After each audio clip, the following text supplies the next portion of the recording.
Hola, ¿qué tal, queridos alumnos? Espero que se encuentren muy bien. Alumnos de Introducción al Pensamiento Científico,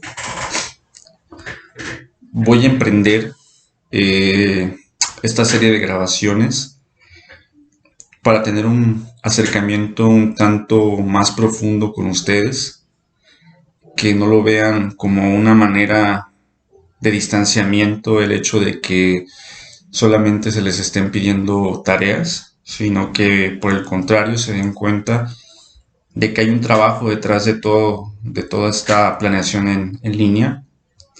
Y bueno, estos videos, pues es claro que yo no soy ningún influencer, ningún youtuber, pero pues hay que aprovechar también la tecnología para pues llegar, en el caso de nosotros los maestros, a ustedes los alumnos. Por lo tanto, pues son videos que pretenden o que tienen la finalidad de explicarles de una manera muy clara, muy precisa, muy sistemática, algunos de los contenidos más importantes de la materia. En este caso, pues de nuestra materia, que es pensamiento científico, e ir como discutiendo algunos puntos que pueden quedar sueltos, algunos cabos sueltos de estos temas. Es mi interés que ustedes al finalizar el curso, ya sea de manera presencial o de manera virtual, pues ustedes tengan o se lleven como que determinados conceptos clave del contenido filosófico de esta materia. Entonces, pues vamos a comenzar platicando un poco acerca de la película que les dejé que vieran, Amnesia, Memento. Tenía una finalidad principalmente. La finalidad era que ustedes se dieran cuenta de que la organización a veces de las películas pues no es lineal. No sé si ustedes se han dado cuenta que algunas películas sí tienen un orden cronológico. Siguen un principio, un medio y un final. Un inicio, un nudo y un desenlace. Recuerden que, por ejemplo, en el ámbito cinematográfico, todas las películas se sustentan en un guión. Entonces el guionista, con estas habilidades literarias que tiene, pues lo que hace es construir la historia a partir de ¿qué? De una estructura narrativa. Esto literatura, pues es algo muy importante, sobre todo los que se dedican a escribir cuentos, a escribir novelas. Entonces se puede seguir un orden lineal, ¿no? Hay películas que nos llevan de un principio y nos llevan a un final. Las películas convencionales. Pero hay otra clase de películas que tienen un diseño o una estructura narrativa un poco distinta, y es el caso de ¿qué? De Amnesia, cuyo personaje principal pues tiene este padecimiento. Entonces uno tiene que poner muchísima atención para saber qué es lo que sucede. Es como una especie de ¿qué? Uno tiene que ser como una especie de detective que se va fijando en ciertos elementos de la película para llegar a encontrar la respuesta. Sí podemos encontrar muchísimas otras películas que tienen como esta estructura un tanto azarosa, ¿no? Que inician, por ejemplo, el final y que terminan con el principio, o que de la mitad van saltándose. O sea, como distintas dimensiones temporales. Entonces, la finalidad de esto es reflexionar sobre dos conceptos que van a ser los conceptos que vamos a estar abordando en este último parcial, en este último bloque. Ya pasamos, no sé si afortunada o desafortunadamente para ustedes, este bloque de Descartes. A mí me hubiera gustado que pues Descartes lo hubiéramos discutido más a fondo, que hubiéramos llegado como a una conclusión de las distintas exposiciones que ustedes hicieron, que no se lleven la imagen de Descartes como un pensador difícil, como un pensador anticuado. El discurso del método pues es uno de las obras fundamentales de la modernidad, del Renacimiento.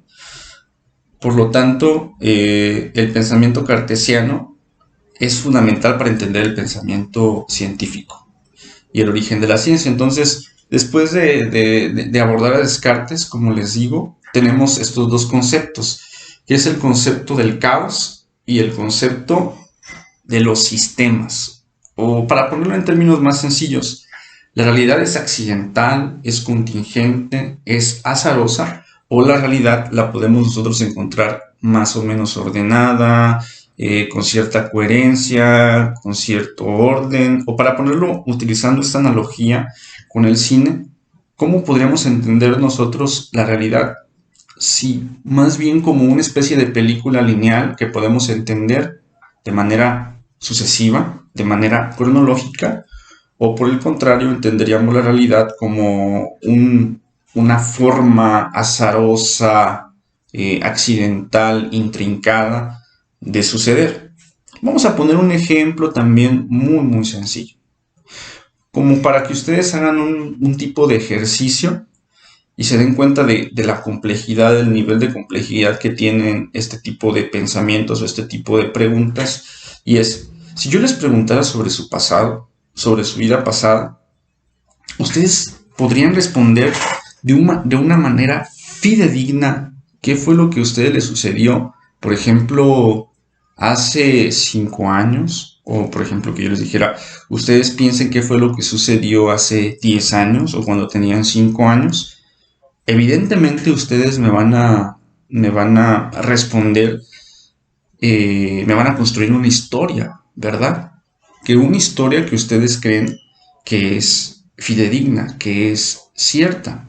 Como si a mí me preguntaran, no, pues, ¿dónde estudiaste? Yo estudié en la escuela primaria, en Venustiano Carranza, en Uruapan, Michoacán. Tuve un amigo que se llamaba Martín. Con Martín, cuando teníamos 6 años, nos íbamos a jugar fútbol a determinada cancha de fútbol. A mí me gustaba mucho el español o las matemáticas. O sea, vamos a construir un relato, vamos a construir una historia que desde nuestro punto de vista nos va a parecer fidedigna, nos va a parecer cierta.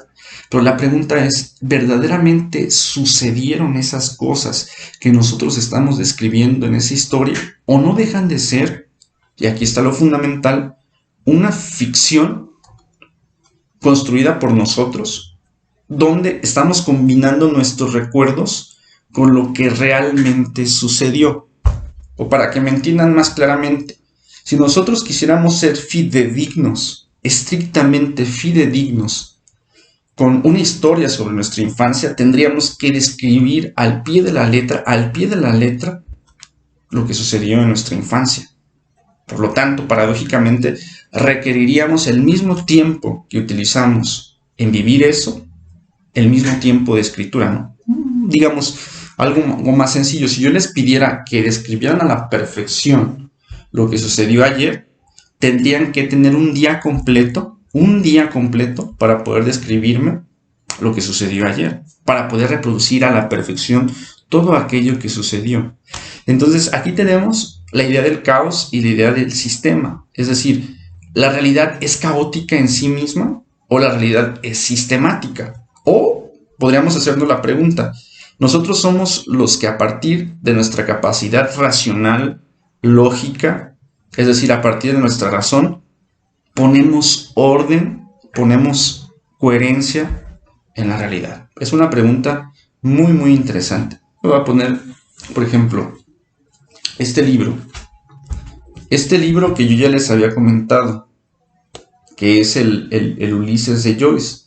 Es un libro que ustedes pueden ver, pues es un libro muy, muy choncho. Es un libro que tiene aproximadamente 1000 páginas.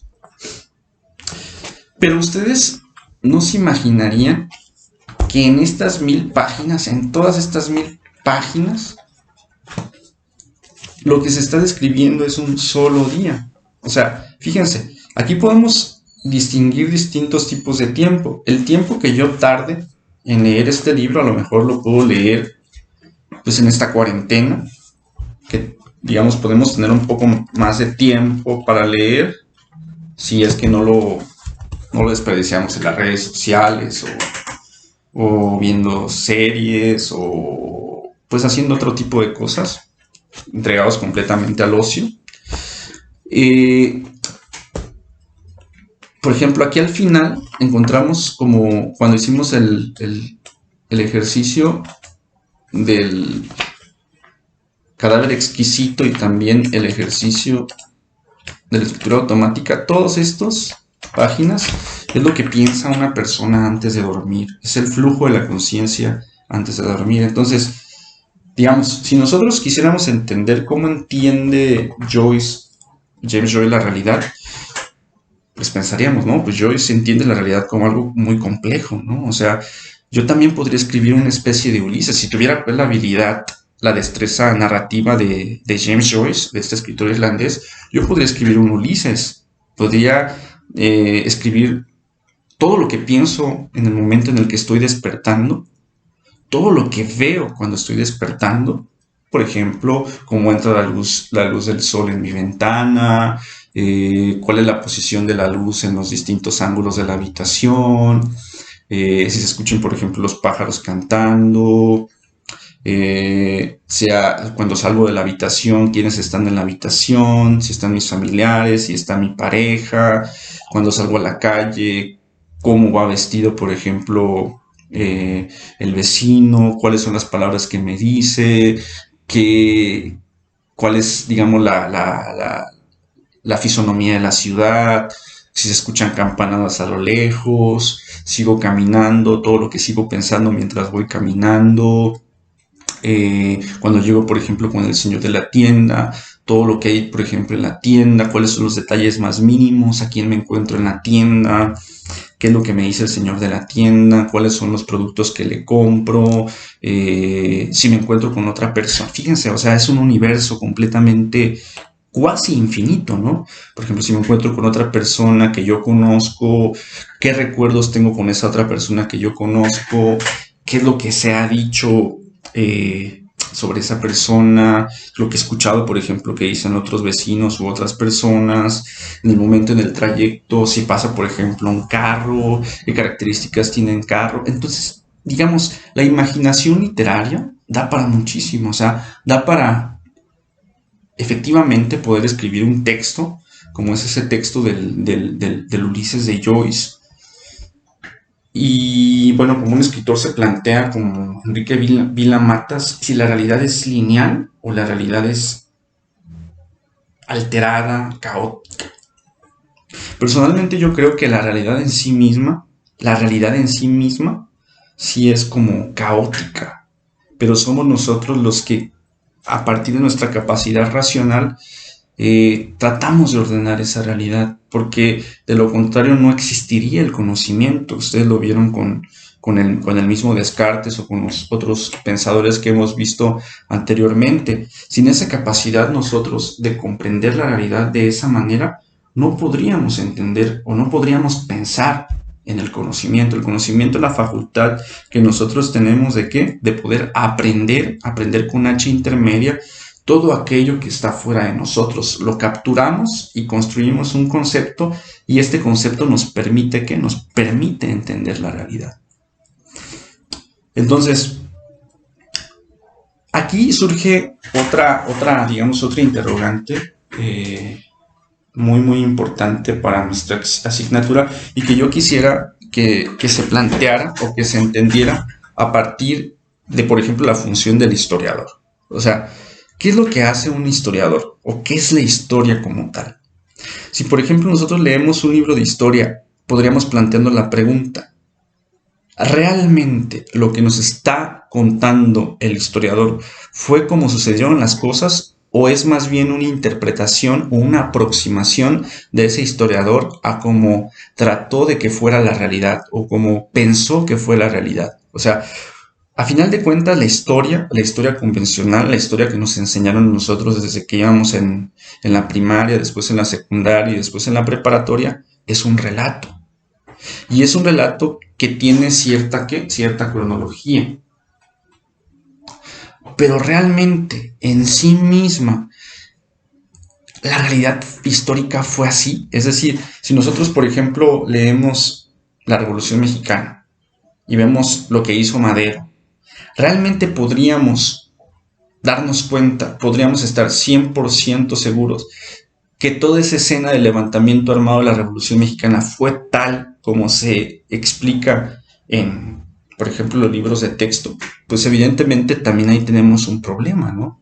¿Por qué? Porque necesitaríamos ser como testigos oculares, tener una especie de máquina del tiempo que nos permitiera retornar nuevamente a ese lugar para poder darnos cuenta de que sucedieron así las cosas.